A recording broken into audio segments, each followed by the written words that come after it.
Hemos estado hablando acerca de la poesía en la Biblia, de cómo los poetas bíblicos amaban el diseño y usaban el simbolismo y la metáfora de manera magistral.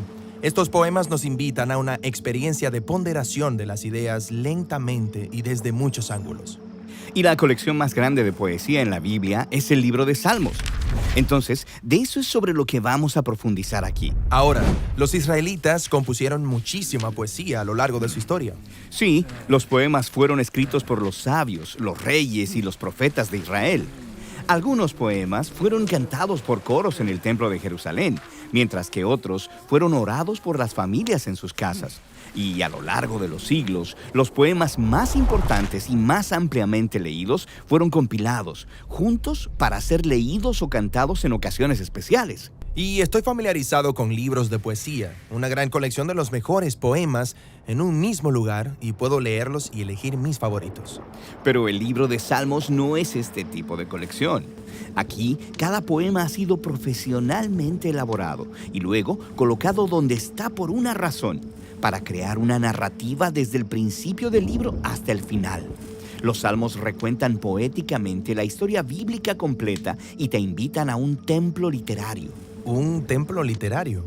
Sí, el tabernáculo y después el templo en Jerusalén era donde los antiguos israelitas iban a encontrarse con Dios.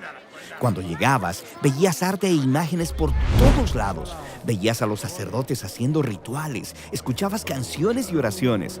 Todo esto proclamaba simbólicamente que tu Dios gobierna el mundo desde esta montaña y tú estás en su sala de estar.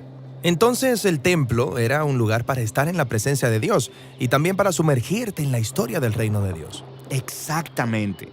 Entonces, intenta imaginar lo traumático que fue cuando los babilonios invadieron Jerusalén, saquearon y quemaron el templo y se llevaron a muchos israelitas al exilio. Sí, ¿y a dónde irán ahora a encontrarse con su Dios y cantar su historia y decir sus oraciones? Ahí es donde entra el libro de Salmos. Este es un libro de oraciones para exiliados, diseñado como un templo virtual.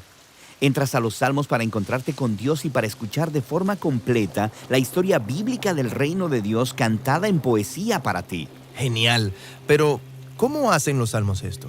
Empecemos con el diseño del libro. Hay 150 poemas divididos en 5 secciones claras. Al principio, se ha colocado una breve introducción, Salmos 1 y 2, que establecen los temas principales del libro completo repasando la narrativa bíblica. Ok. El Salmo 1 mira hacia el jardín del Edén y su río de la vida. Sí, Dios colocó a la humanidad en un jardín templo. Y aquí los humanos decidieron definir el bien y el mal en sus propios términos, así que son exiliados del jardín. Pero el primer salmo pinta un retrato de esperanza acerca de un hombre recto que se deleita en la sabiduría de Dios, llamada Torá o instrucción. Esta persona es como el árbol de la vida en el jardín templo. Florece eternamente porque está plantado en el río de la vida, en Dios. Sí, eso es hermoso, pero ¿quién se supone que es? Bueno, ¿recuerdas esa historia en Génesis después de la rebelión necia de la humanidad? Dios hizo una promesa. Ah, cierto, un humano futuro, la simiente de la mujer que vendría y derrotaría al mal y restauraría el mundo. Y de esto se trata el Salmo 2, la promesa de Dios de que un rey del linaje de David vendría. Se le llama el Hijo de Dios y el Mesías. Dios lo designa para traer justicia sobre la maldad humana y restaurar el reino de Dios y la paz sobre las naciones. Entonces, los Salmos 1 y 2 introducen todos estos temas principales. Sí. Luego, el libro desarrolla esos temas a lo largo de las 5 secciones. Las primeras 2 exploran la complicada historia de David y de su familia real. La tercera sección se enfoca en la tragedia del exilio de Israel y la caída del linaje real de David. Pero luego, la cuarta y quinta sección reavivan la esperanza por el Mesías, un nuevo templo y el reino de Dios al otro lado del exilio.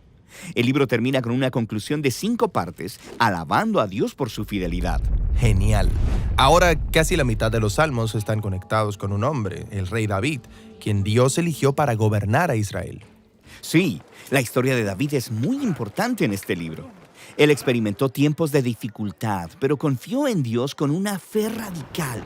Y en esos poemas, David comparte sus miedos, confiesa sus fracasos y ofrece gratitud a su Redentor. Y él constantemente está hablando de un profundo deseo de estar en la presencia de Dios en el templo. Pero espera, David vivió antes de que el templo fuera construido. Exactamente. Este retrato de David esperando y orando por el reino de Dios y el templo futuro se asemeja a las esperanzas de las generaciones posteriores de exiliados. Así que las oraciones de David podrían convertirse en las suyas también.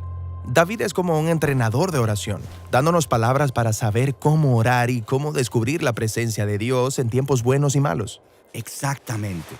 Hay 73 poemas conectados a David, pero la mayoría del resto procede de generaciones posteriores de poetas bíblicos, y ellos habían aprendido a orar y a esperar como David. Y así, el resultado final es el libro de Salmos, diseñado como un templo virtual para todas las generaciones del pueblo de Dios. Esta no es la clase de libro que lees una vez y lo dejas a un lado. No, está diseñado para una lenta relectura y reflexión durante toda la vida. Estas oraciones, lamentos y canciones de alabanza tienen el propósito de que sean nuestras. Son poemas para exiliados que están aprendiendo a vivir conforme a la sabiduría de Dios y a buscar la justicia de Dios en el mundo mientras esperan por el Mesías venidero y por el reino de Dios.